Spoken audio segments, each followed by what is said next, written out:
Shabbat Shalom, qué alegría encontrarnos nuevamente en este día. Bendito sea el Eterno por permitirnos reunirnos una vez más. Gracias al Eterno le doy porque hasta hoy nos ha ayudado, nos ha regalado una semana más, nos ha dado la provisión, nos ha ayudado hasta el día de hoy. Gracias al Eterno por el trabajo, por la parnasá, por el sustento, por el techo, por nuestra vestimenta, por nuestra vida, que hasta hoy el Eterno nos ha regalado y ha tenido misericordia. Y hoy sabemos que también está escuchando todas nuestras peticiones en este rezo que acabamos de terminar de Shaharit.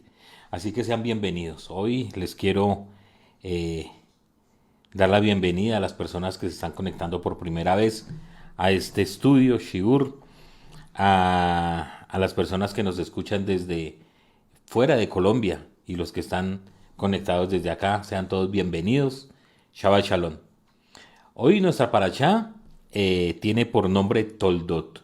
Toldot. Y vamos a tratar de hacer un pequeño resumen, pero como siempre, y antes de iniciar, vamos a levantar una oración al Eterno. Padre, te doy muchísimas gracias por permitirnos en este día acercarnos a tu Torah, Señor Eterno, a estudiar y a escuchar las palabras de tu Torah.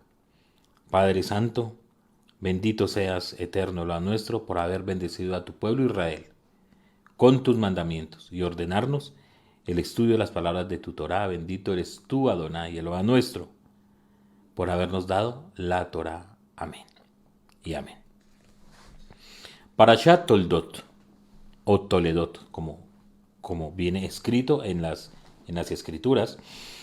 Esa parashá la encontramos en el libro de Génesis, Bereshit, capítulo 25, desde el capítulo 19 hasta el capítulo 28, versículo 9. Y vamos a hacer, como siempre, algo de resumen. Y nos dice la parashá que inicia esta porción de la escritura contándonos la descendencia de Isaac, ¿sí?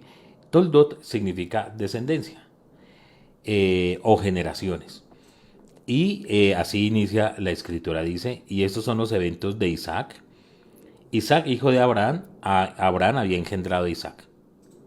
Y eso es lo que nos dice inicialmente, y eso es muy interesante porque nos habla de toda la descendencia de Isaac, pero simplemente nos dice que Isaac era hijo de Abraham y que Abraham había engendrado a Isaac. Muy interesante esto que nos dice la escritura. Y luego nos habla de la edad que tenía Isaac cuando tomó por esposa a Rebeca. También nos dice que ella, Rebeca, era estéril y Isaac estuvo rogando al Eterno, seguramente los dos mucho, rogando a Hashem para que el Eterno abriera el vientre, la matriz de Rebeca, que pudiera concebir, porque mis hermanos, la promesa que el Eterno le había dado a Abraham era que iba a ser padre de muchas naciones y que su generación se iba a multiplicar muchísimo. Sin embargo, había pasado ya 20 años e Isaac no había tenido hijos. Sin embargo, durante esos 20 años, Isaac nos dice que imploró al Eterno, imploró a Hashem por su esposa, dice, frente a su mujer. Quiere decir que él oraba al Eterno delante de su esposa para que Hashem tuviese misericordia. Y el Eterno, después de 20 años de casados, le concede esa bendición. Y no solamente un hijo, dos. Rivka queda embarazada de dos criaturas. Nos dice la escritura que los hijos, los bebés, los fetos, cuando estaban en el vientre de Rivka, se movían vertiginosamente, ¿no? Como si estuvieran en una lucha constante.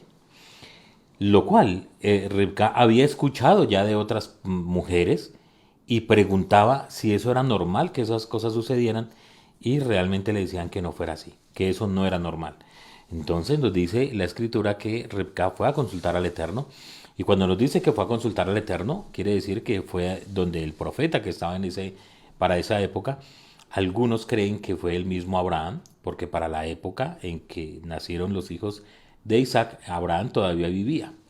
Abraham viene a fallecer más o menos cuando los hijos de Isaac estaban sobre los 15 años más o menos.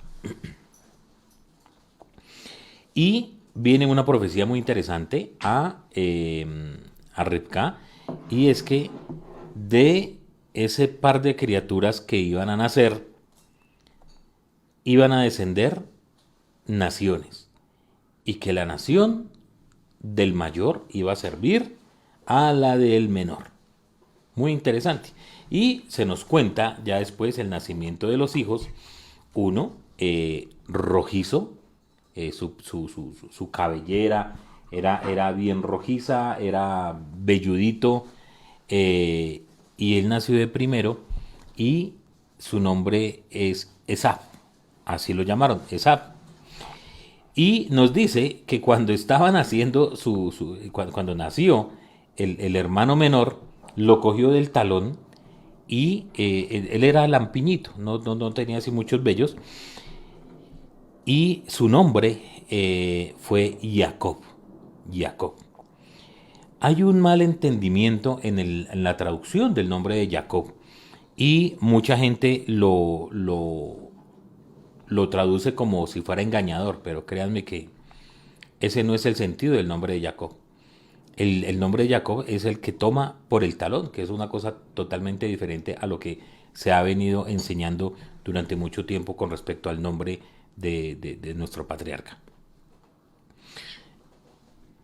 Los chicos crecieron, ya la Torah no nos va a decir nada más con respecto a la niñez de ellos, sino que nos dan características de su personalidad.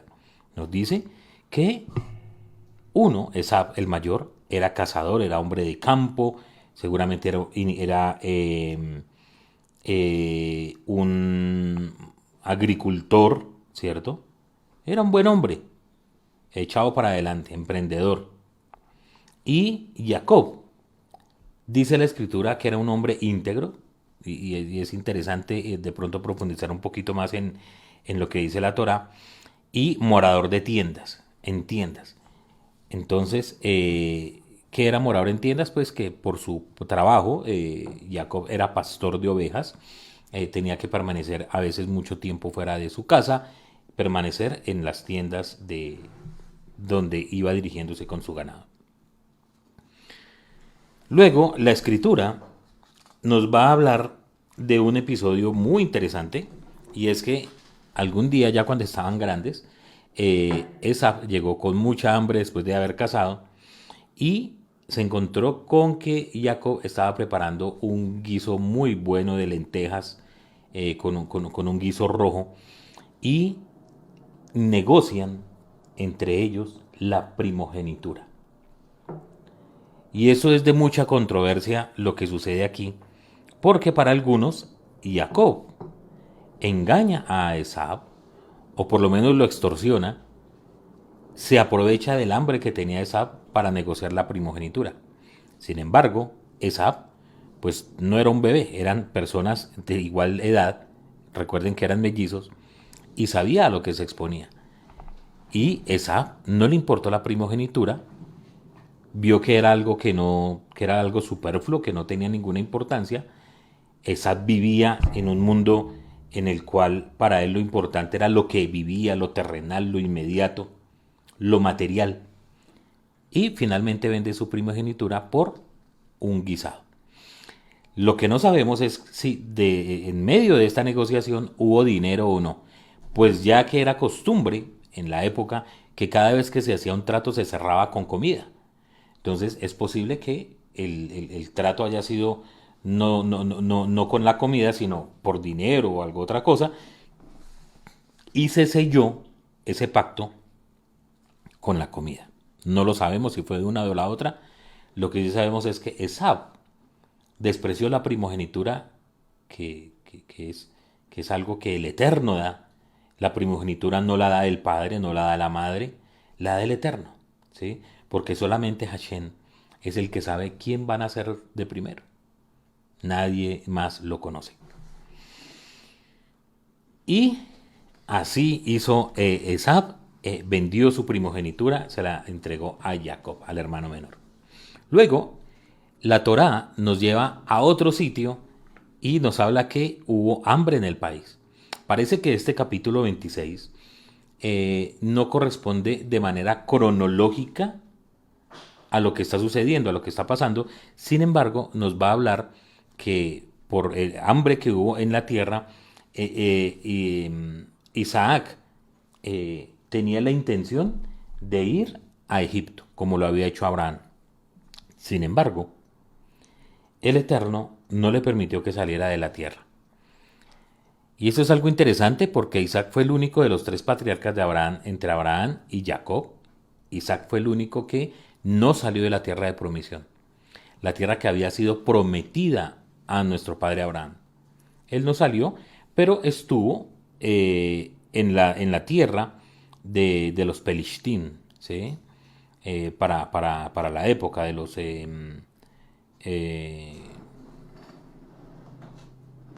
¿cómo es Pelishtín? Los filisteos, correcto. Muchas gracias. Y allí se encuentra con Abimelech. Abimelech ya había, parece ser que era el mismo rey que estaba en la época de Abraham. Y si no era el mismo, podría haber sido el hijo, pero igual se conocían. Y pasan algunas cosas allí que también suceden con Abraham. Sin embargo, empezó a enriquecerse tanto Isaac en este sitio que los filisteos empezaron a tenerle como envidia por lo que estaba sucediendo. Entonces Abimelech decide que lo mejor es que Isaac se vaya de la tierra, ¿sí? Y lo hace básicamente porque teme que se vuelva muy poderoso Isaac y de pronto los ataque y les quite el reino. Y eso desafortunadamente es algo con lo que tiene que lidiar el pueblo de Israel, porque mucho tiempo después esa fue la misma excusa que tomó el faraón para esclavizar al pueblo. Inicialmente el faraón quería matar y acabar con Israel, ¿sí? ¿Por qué? Porque este es un pueblo tan numeroso que muy posiblemente nos vaya a quitar el reino, entonces mejor eliminarlo. Ese mismo concepto que tenía Abimelech fue tomado después por el faraón y mucho tiempo después, si ustedes ven la historia, nos vamos a encontrar que en cada generación siempre hay alguien que se levanta con ese pensamiento y su pensamiento es acabar y destruir y desaparecer a Israel, el cielo no permita, de debajo del cielo. Entonces, no es un pensamiento nuevo, no vayan a creer ustedes eso.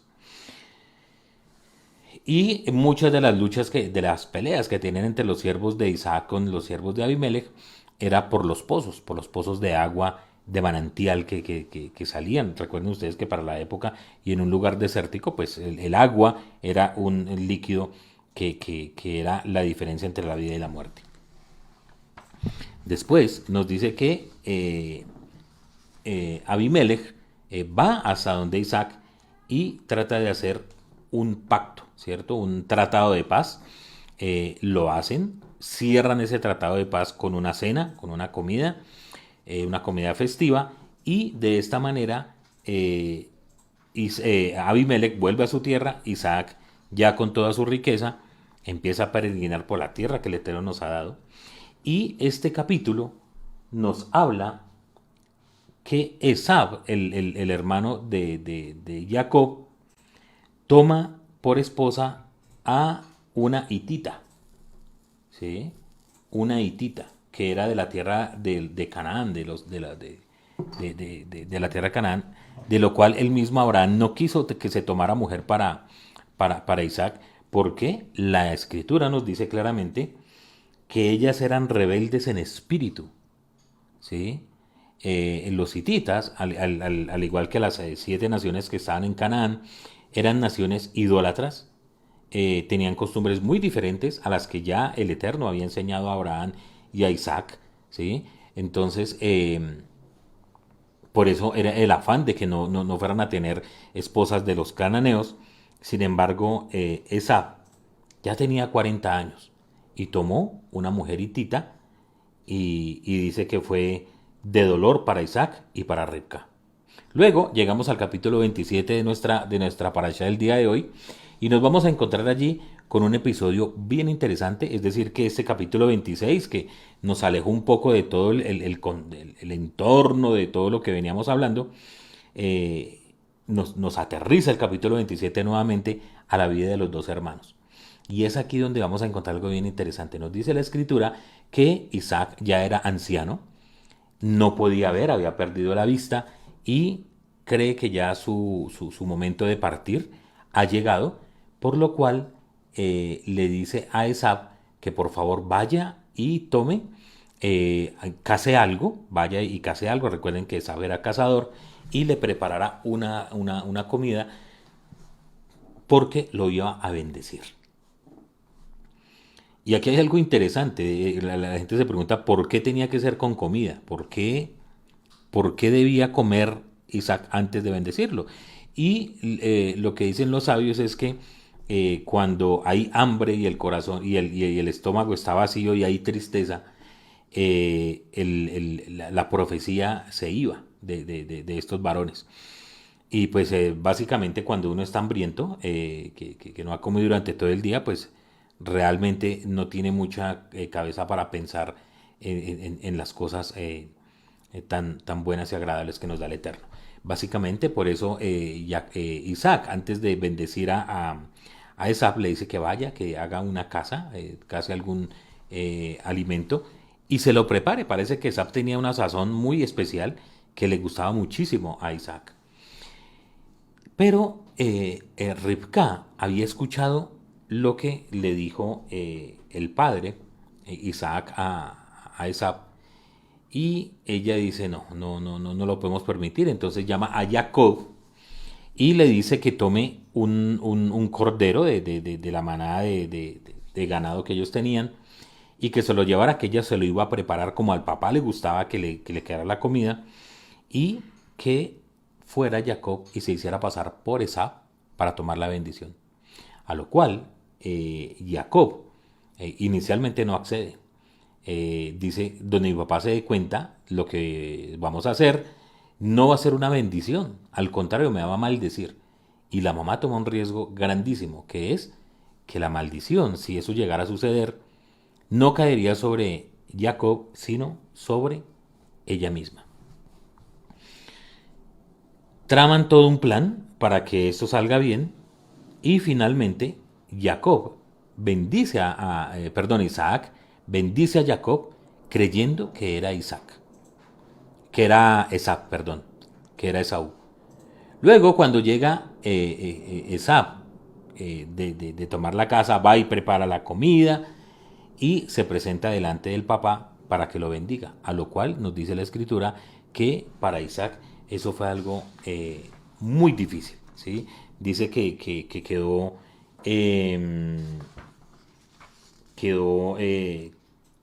estremecido, ¿sí? Se estremeció Isaac cuando se aparece Esab a decirle que lo bendijera. Y Esab llora amargamente, dice, otra vez mi hermano me ha engañado. Y quizás es el momento ese donde él recordó que él mismo había desechado esa bendición que tenía el primogénito y que la había perdido. Porque definitivamente lo que uno hace, eso tiene repercusiones en la vida. Sean cosas buenas, sean cosas malas, siempre va a tener una consecuencia. Y es un llamado que nos hace el Eterno, de lo que hacemos nosotros en nuestro día a día. Porque de lo que hagamos depende nuestro futuro. No conocemos nuestro futuro, pero algo que sí sabemos es que hay consecuencias que debemos asumir, sean buenas o no tan buenas para nuestra vida. Así que Isaac finalmente bendice también de la misma manera a Esab, una bendición quizás no tan esplendorosa como fue la bendición para Jacob, pero también le bendice, ¿sí? Le dice Isaac, por ejemplo, la bendición que le da es: he aquí que en las grosuras de la tierra será tu asentamiento y del rocío del cielo desde las alturas, y por tu espada habrás de vivir y a tu hermano habrás de servir. Mas ocurrirá que cuando tú te rebeles, quebrarás su yugo de sobre su cuello.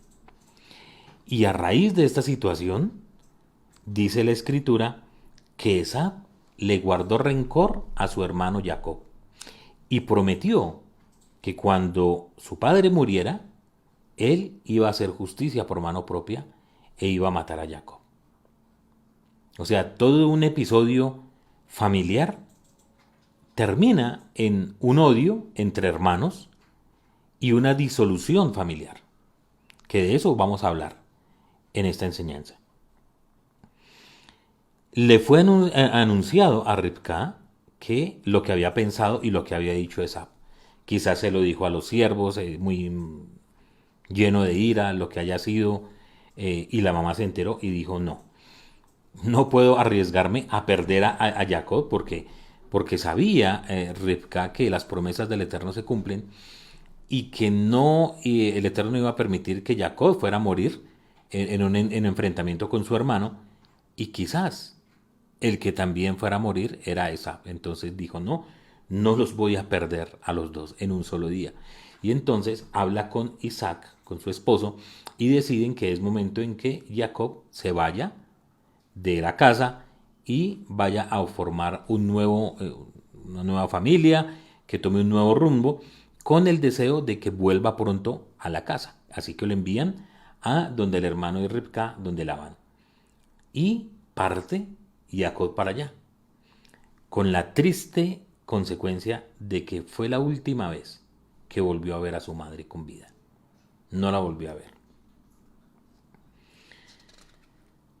El capítulo 28 nos dice que Isaac, cuando despacha a Jacob, lo bendijo y le encomendó que no fuera a tomar como esposa a ninguna cananita, como había hecho Esab, y lo despacha para la casa de Labán, el hermano de Ribka, y lo envía. Finalizando el capítulo y toda la parashá, nos dice que Esab volvió a tomar otra esposa, ¿cierto? Más esposas. Y dice la escritura: percibió Esab que eran malas las hijas de Canaán a los ojos de Isaac su padre. Y fue Esab hacia Ismael, o sea, ya no tomó cananitas, sino que tomó de su tío mujer, y tomó a Mahalá, hija de Ismael, y la adicionó a sus mujeres por esposa. Y así termina esta parasha. Ese es el resumen de esta parasha. He hecho un poco extenso el resumen porque es necesario que tengamos como un contexto de todo lo que está sucediendo para la enseñanza del día de hoy.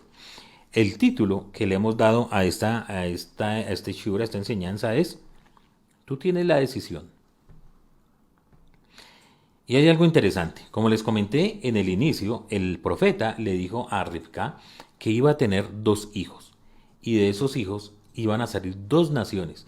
Y de esas 2 naciones, la menor, o sea, la nación que venía del hijo menor, iba a servir, que el mayor iba a servir al menor. Y eso es algo interesante, pero no es algo que sea nuevo. Aquí vamos a encontrar, por ejemplo, lo siguiente. Primero habíamos hablado en el capítulo 25 de la primogenitura, ¿sí? Por lo general, el primogénito siempre es el que va a llevar la bendición y la doble porción de riqueza de los padres, ¿sí? Sin embargo, Esab le vendió esa primogenitura, ese derecho de primogenitura, a Jacob. Si bien no es común en el texto bíblico esta situación de venta de primogenitura, encontramos sí el caso de la revocación de los derechos, ¿sí? Es decir, no es normal encontrar en la escritura que la primogenitura se vendiera, se negociara. Realmente no hay sustento, simplemente lo que sucedió con Esab y Jacob. Pero sí la Torah abunda en ejemplos, y el Tanaj abunda en ejemplos de que la primogenitura haya sido revocada. ¿Sí? Entonces, por ejemplo, leemos en Primera de Crónicas 5, del 1 al 2. Dice, los hijos de Rubén, primogénito de Israel. Entonces aquí es algo muy interesante, Rubén era el primogénito. Dice, los hijos de Rubén, primogénito de Israel, pues él era el primogénito, mas habiendo profanado él el lecho de su padre, su primogenitura fue dada a los hijos de Yosef. Entonces, por decisión del papá, la primogenitura que le correspondía a Rubén, a causa de su pecado, se le quitó, se le revocó y fue pasado a los hijos de Yosef. ¿Sí? Pero dice que fue dada a los hijos de Yosef, mas no para asignársela, pues Yehudá prevaleció por sobre sus hermanos y el conductor procedió de él, aunque la primogenitura correspondía a Yosef. Entonces la primogenitura fue revocada de Rubén y pasó a Yosef. Pero finalmente, el que siempre lideró al pueblo de Israel durante toda su vida fue Judá, que viene a ser como una representación de haber tomado esa primogenitura. Aquí vemos el no reconocimiento de los derechos del primogénito per se, ya que él mismo, de acuerdo a sus versículos, deberá tener una moral y una fuerza determinadas para regir los destinos de su familia. Entonces, aquí lo que nos está diciendo el comentarista es que el hecho de ser el mayor de la casa no necesariamente le da los derechos de primogénito. ¿Sí? Y es interesante verlo porque dice que el primogénito debe tener una estatura moral para poder ser guía en su casa. Una de las cosas especiales que tiene el primogénito es que cuando el cielo no lo permita, muere el papá o algo, pasa algo con el papá, el hijo mayor es el que viene como tomando el liderazgo, la representación de esa cabeza en ese hogar. Pero si ese primogénito no tiene una estatura moral y al contrario, lo que trata de llevar a la familia es hacia la perdición, pues realmente no tendría, por decirlo de alguna manera, los méritos para regir o llevar el destino de la familia. Eso es algo que no cabe en la cabeza. De esta manera, un pensamiento coherente y continuo, en este sentido lo encontramos en el Tanaj, en todo lo que en este mundo se conoce como el Pentateuco y los profetas. ¿Sí? Así vemos que Abraham, por mandato divino, designa a su hijo menor Isaac como sucesor, en vez de Ismael, que era el mayor. O sea, por eso nos decimos que no es una sorpresa que el menor esté sirviendo al mayor. Que el mayor esté sirviendo al menor. Disculpen ustedes que siempre me confundo ahí.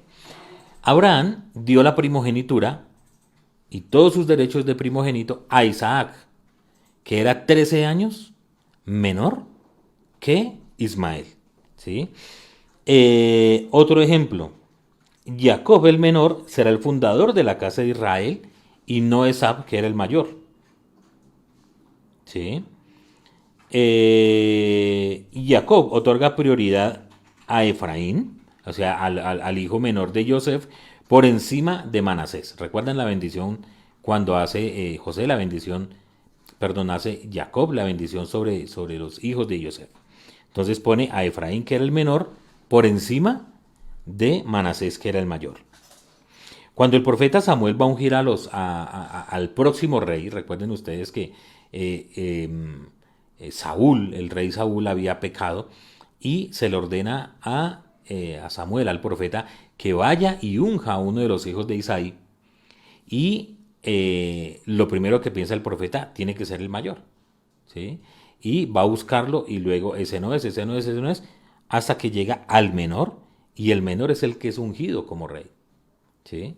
Entonces aquí nos vamos dando cuenta esa situación que la primogenitura es algo para cuidarlo.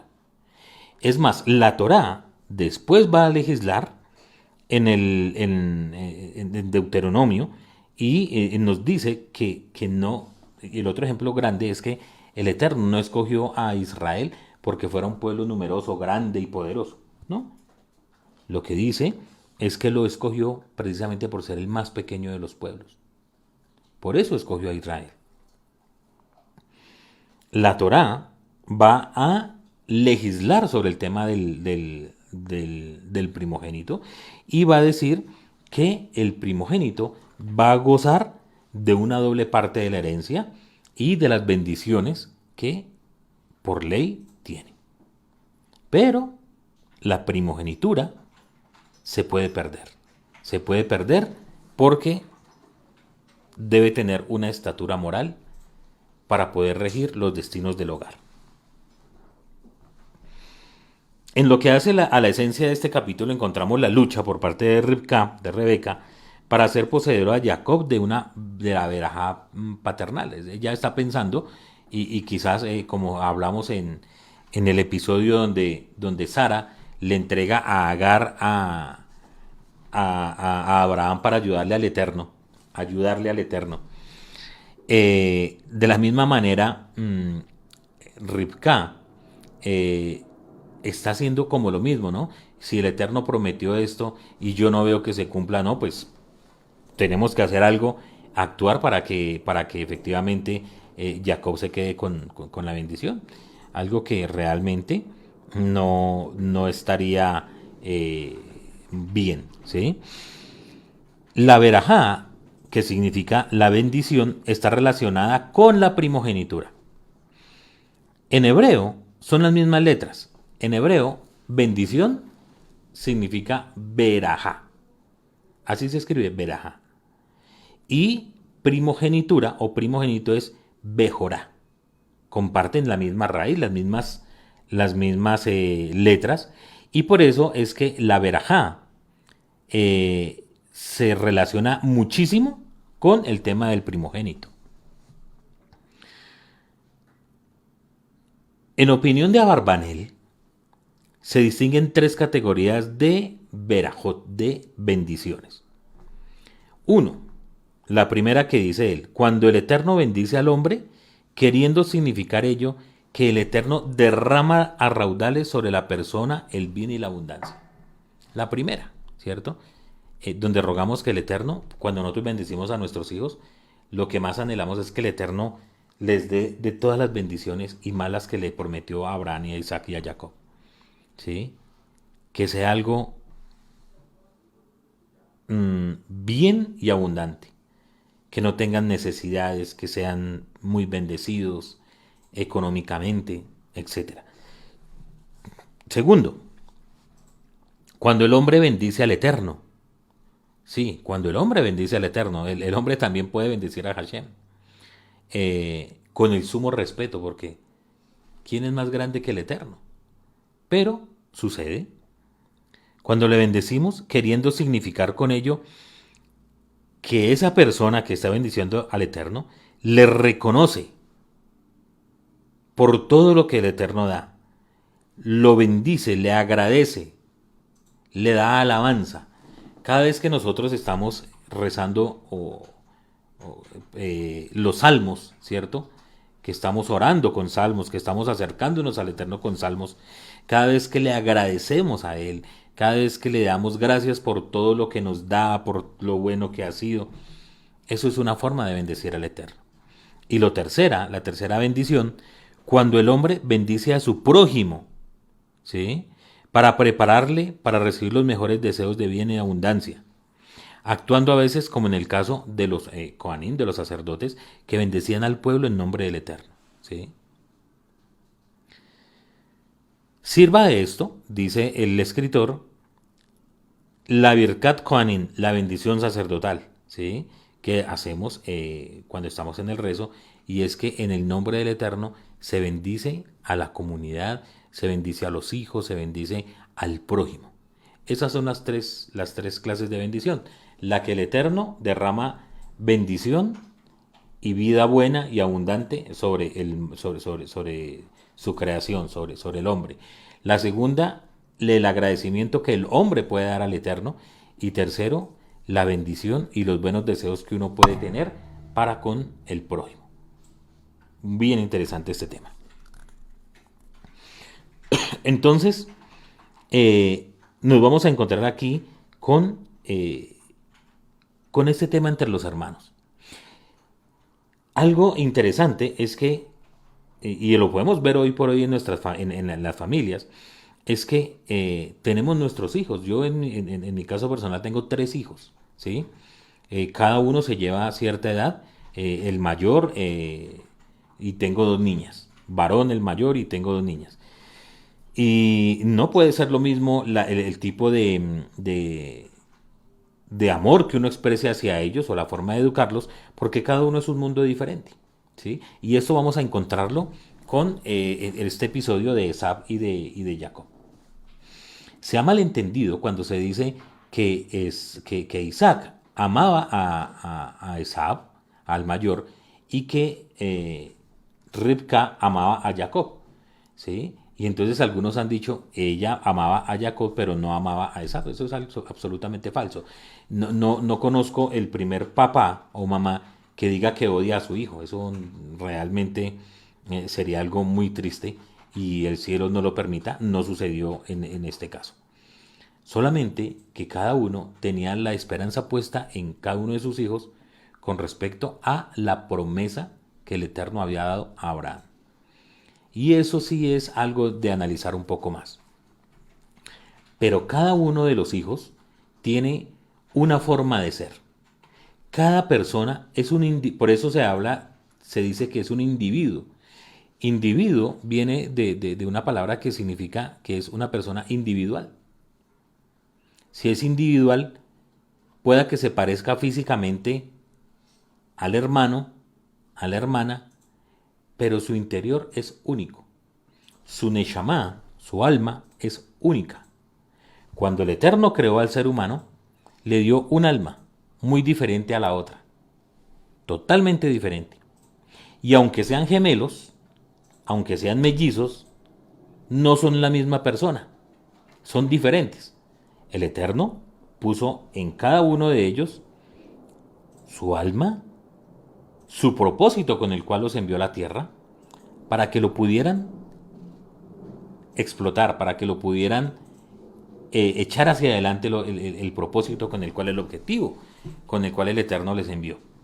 Sin embargo, de acuerdo a las circunstancias propias de cada lugar, de cada sitio donde estemos, y más en la época de estos 2 varones, de estos 2 hijos, pues la cosa no sería fácil, como no es fácil hoy en día criar hijos.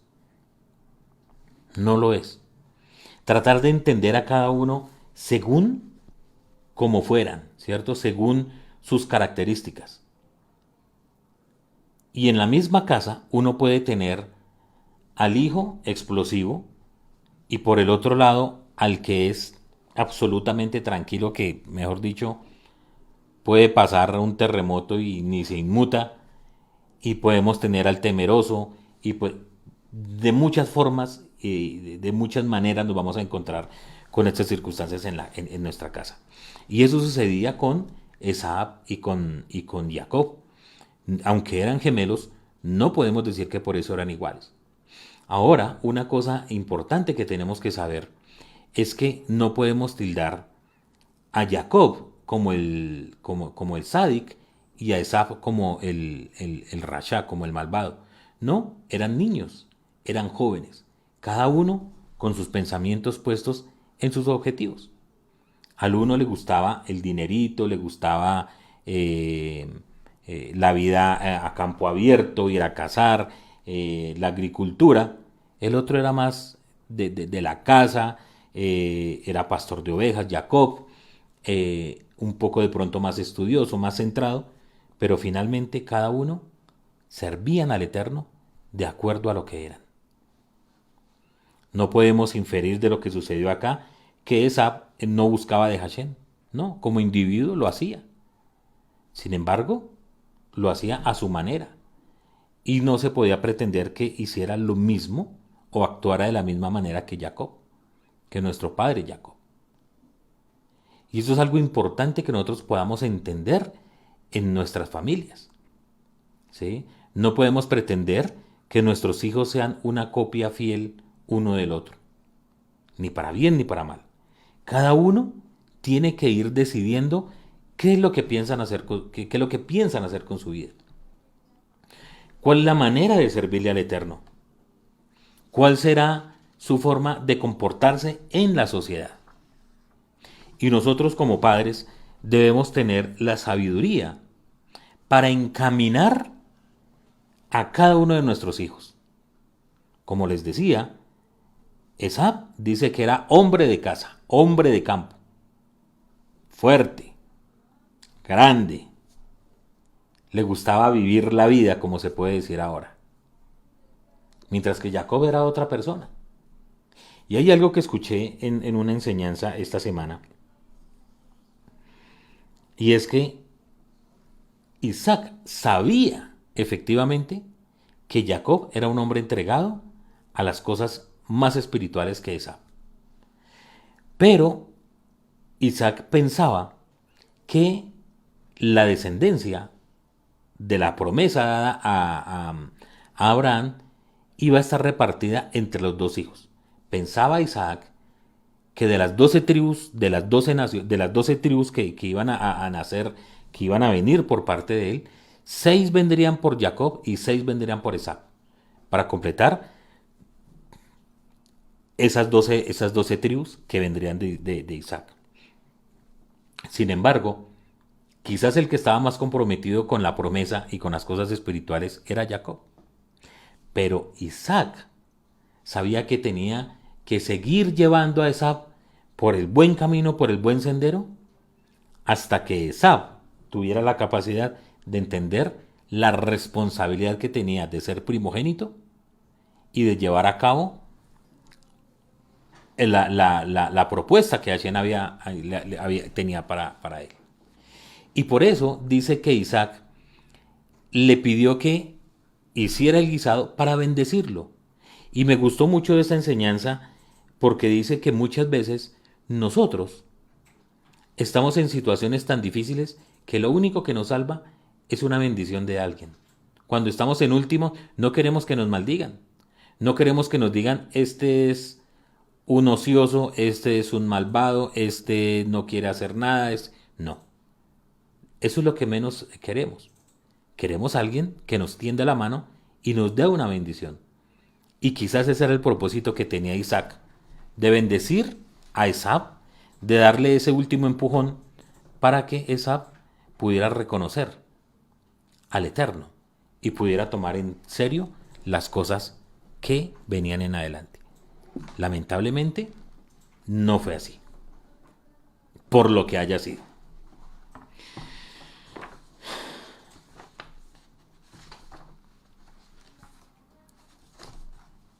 Permítanme un segundo acá.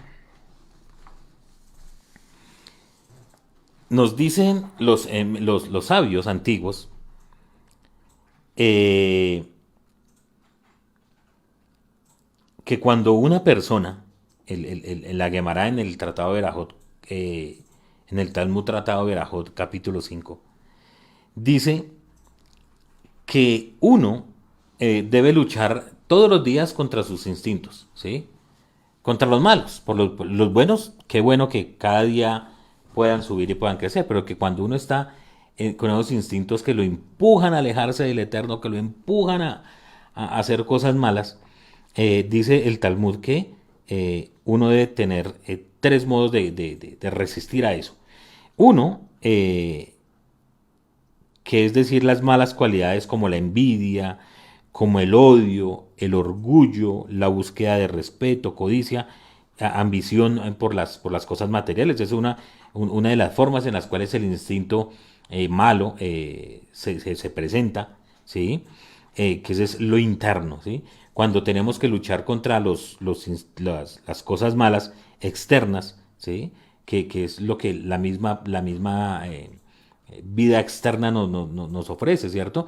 Las malas personas, todo lo que es exterior hacia nosotros. Y la propia naturaleza proveniente de acostumbrarse uno a pecar. Son 3 cosas con las cuales uno tiene que luchar todos los días. Nos dice el Talmud que si esta guerra continúa y sin descanso, nos vemos perdidos, si cada día decimos yo no voy a ser capaz de superar esta ira, de superar este enojo, no voy a ser capaz de superar lo que pasa a mi alrededor, o de tratar de dominar esos pecados en los cuales estoy incurriendo, nos dice que debemos hacer por lo menos tres cosas, ¿sí? Entonces dice, primero, pues hay que estudiar Torah, ¿sí? Porque estudiando Torah vamos a tratar de entender qué es lo que el Eterno quiere para nosotros, ¿sí?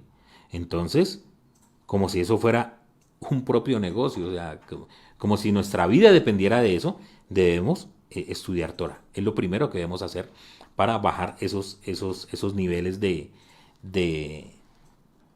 de querer hacer cosas malas. ¿Mm? Dice, pero que si no da resultado eso, entonces debemos leer el Shema, ¿sí? Escucha, Israel, el Eterno es uno y único, ya que con recitando el Shema recibimos el yugo celestial, es decir, de saber que el Eterno es el que está por encima mío, y quizás también por temor yo no debo estar haciendo cosas malas, sino sabiendo, como les dije la semana pasada, que hay un ojo que nos ve, un oído que nos escucha y alguien que está al cual debemos dar cuentas cuando partamos de este mundo, ¿sí? Y nos dice que si definitivamente eso tampoco me va a alejar, existe otra respuesta que dice que es infalible y es recordar el día de la muerte, ¿sí? Entonces dice, si a usted el hecho de estudiar Torah no lo corrige, diga el Shema para que sepa que hay alguien por encima suyo y tampoco entonces recuerde que usted un día se va a morir, ¿sí? Porque esto nos va a traer una reflexión de que debemos rendir cuenta por lo que vamos a hacer, por lo que estamos haciendo, ¿sí? Entonces, dicen que cuando uno se acuerda de que uno es un ser de carne y hueso y que va a morir, por lo menos recuerde que puede o no puede tener las bendiciones del mundo por venir, ¿sí? Como dirían nuestros queridos hermanos y amigos cristianos, o se puede condenar o se puede salvar. Son tres cosas las que nos dicen los sabios que debemos hacer. Pero, ¿qué sucedió con Esab? Dicen ellos. Realmente, no solamente no le sirvió recordar el día de la muerte, saber que un día iba a morir. Al contrario, dijo, a mí para qué me sirve la primogenitura si finalmente yo me voy a morir. Entonces, al despreciarla, al ponerla tan bajo el tema de la primogenitura, como que rompe ese estado de conexión con el Eterno, ¿sí? Porque desprecia algo que Hashem le ha dado, desprecia algo que es importante para su vida espiritual, y no solamente para la vida espiritual de él, sino para sus generaciones, tanto material como espiritual. Entonces, las cosas, estas tres cosas que podían ser de bendición, vienen a aparecer más bien como una misma maldición para Esab, porque ya no le importa, ¿sí? No le importa seguir haciendo dejarse ir por los instintos que todo ser humano tenemos, y eso es de lo que nosotros nos tenemos que cuidar. Si hay instintos que nos llevan a sentir orgullo, odio, etcétera, todo lo que hablamos al principio, pues no debemos dejar que eso pase. Tenemos que luchar, tenemos que saber que el Eterno es nuestro Padre Celestial y también es el juez el que nos va a juzgar. Pero al Eterno, como nos enseñó nuestro Rebbe, Yeshua, no le debemos servir solamente por temor. Sí debemos tener temor de Él, porque Él es el creador de todo, el juez del universo. Pero debemos más bien servirle por amor, que quizás, de una u otra manera, Jacob pudo desarrollar más esa parte. Servir al Eterno por amor, con fallas, con errores, con todo lo que ustedes quieran. Pero así fue. Era una persona que de pronto podía tener algo más que ofrecer. Otra de las cosas que nos dicen de las características de los dos hijos es que muy posiblemente Esab de dientes para afuera, actuaba como si fuera una persona demasiado espiritual, pero hacia adentro como que no le importaba mucho. Es decir, tenía una apariencia como una máscara, ¿sí? Sin embargo, hay varias y muy buenas interpretaciones hacia todo lo que dicen de esta escritura, porque siempre se ha puesto a Esab, recuerden que estamos hablando como los individuos en ese momento, seres de carne y hueso, como si Esab tuviera una máscara, como si hubiera sido un engañador, tanto para su familia, en especial para su papá, pero nos olvidamos que fue Jacob el que finalmente engañó al papá y ganó una bendición que de pronto no era el momento. Pero así somos, así es nuestra naturaleza, así somos como seres humanos. Y en eso es lo que debemos luchar, hacia el mejoramiento. ¿Sí? La Torá, una vez más, no nos muestra a un ángel con alas y aureola y a otro ser con cachos y cola. No, la Torá nos muestra a dos seres humanos. Es más, nos muestra a una familia con 1000 problemas, con hambres, con riqueza, con chicos que se pelean, con chicos que crecen, hasta una disolución familiar, que por un problema que quizás se hubiera podido haber evitado, tuvieron que partir. Aquí es donde decimos, pero si el Eterno había ordenado y había dicho que Jacob iba a ser más grande que Esab, ¿por qué pasa todo esto? Mis hermanos, porque el Eterno, Él tiene un plan de redención para todo el mundo, pero Él no nos va a manejar como títeres. El ser humano y cada individuo se debe a su propia libre elección. El Eterno no nos hizo robots, no nos hizo máquinas que trabajemos a su voluntad. El Eterno nos permitió, desde el día que nos creó, tener lo que conocemos como libre albedrío. Decidir qué hacer. ¿Qué vamos a hacer con nuestra vida? ¿Vamos a servir al Eterno?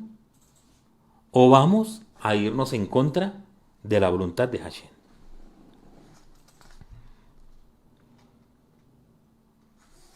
El trabajo debe ser un medio para vivir y no un fin en sí mismo. Nuestra vida no se puede basar solamente en lo material. Debemos tener espacios y siempre debemos tener espacio para lo espiritual, para acordarnos del Eterno, para que todos los días podamos acercarnos a Él. No digo que 1 hora, media hora, 2 horas, 2 minutos, el tiempo es tuyo. Y solamente tú sabes qué tiempo necesitas pasar con tu Padre que está en los cielos. Debemos acercarnos a la Torah para alejar los malos instintos. Para que cuando hagamos cosas, cuando en nuestro diario vivir, las cosas que hagamos no afecten de una manera negativa a las personas que amamos. Muchas veces, sin querer, herimos a nuestra esposa, a sus esposos, herimos a nuestros hijos y los hijos lo hacen de la misma manera. ¿Por qué? Porque muchas veces no tenemos conectado el cerebro con el corazón y mucho menos con el Eterno. Si quizás antes de pronunciar palabras o hacer actos con los cuales vamos a herir a la familia, lo pensáramos, no habría tantas problemas, no habrían tantas familias de las cuales están en una disolución total. He conocido casos en los cuales una persona no va a visitar a la mamá porque va a estar el hermano o porque va a estar el papá. Es algo que esta sociedad lo vemos, pero que también sucedió para la época de los patriarcas. Tuvieron que mandar a Jacob a donde su tío para no perder la vida, para que no hubiese allí un fratricidio, algo terrible para esta familia. Mis hermanos, está en tus manos. Está en la vida, en las manos de cada uno de nosotros como individuo, cómo vamos a servir al Eterno. No podemos echarle la culpa a los papás. Olvídense de eso. Que si somos buenos hijos, entonces es porque nuestros padres nos educaron bien. Y si somos malos, entonces fue que nuestros padres nos educaron mal. Quizás. Pero he visto familias y conozco padres que se han desvivido por darle buena vida a sus hijos. Y finalmente uno toma la decisión de hacer las cosas malas. He visto familias en las cuales los padres le han enseñado a sus hijos que no es bueno robar y no lo hacen. Sin embargo, salió el muchacho un ladrón o un asesino y cosas así. Finalmente, cuando nosotros nos presentemos delante del Eterno, no vamos a decirle que fue por culpa de los papás, que fue por culpa de los hermanos, que fue por culpa de la sociedad, que yo no pude tener una vida recta. La decisión, mis amados, está en cada ser, en cada uno de nosotros, porque el Eterno nos dotó en nuestra alma de una conciencia la cual nos permite entender qué está bien y qué está mal. Y ahora que tú estás escuchando esta enseñanza, tienes la responsabilidad de saber que tienes que tomar decisiones en la vida. Si en este momento estás haciendo las cosas mal, pídele perdón a Hashem, pídele perdón al Eterno y retorna. Y si las cosas que estás haciendo crees que están bien hechas, hay un texto en el Brit Hadashah que dice: todo aquel que esté firme o que crea que está firme, tenga cuidado, no sea que caiga. Entonces, todo aquel que cree que las cosas que está haciendo las está haciendo muy bien, póngalas en la balanza y cuídese de seguirlas haciendo bien. Porque cuando se caiga, el cielo no lo permita, el golpe puede ser demasiado duro. Pero como el título de esta enseñanza, la decisión es tuya. Tú eres el que decide cómo servir al Eterno, independientemente de los padres que tuviste, de los hijos que tengas, de la sociedad que te acompaña. No es donde estés, es como estés. Ese es el punto al cual quería llegar con esta enseñanza. No es que Esab haya sido un malvado y Jacob un sádic, sino que cada uno se comportó de acuerdo a lo que quiso y con los medios que el Eterno le dio para que le sirviera. Que sean muy bendecidos en este Shabbat, que el Eterno les guarde y les proteja. Shabbat Shalom. Muchas bendiciones.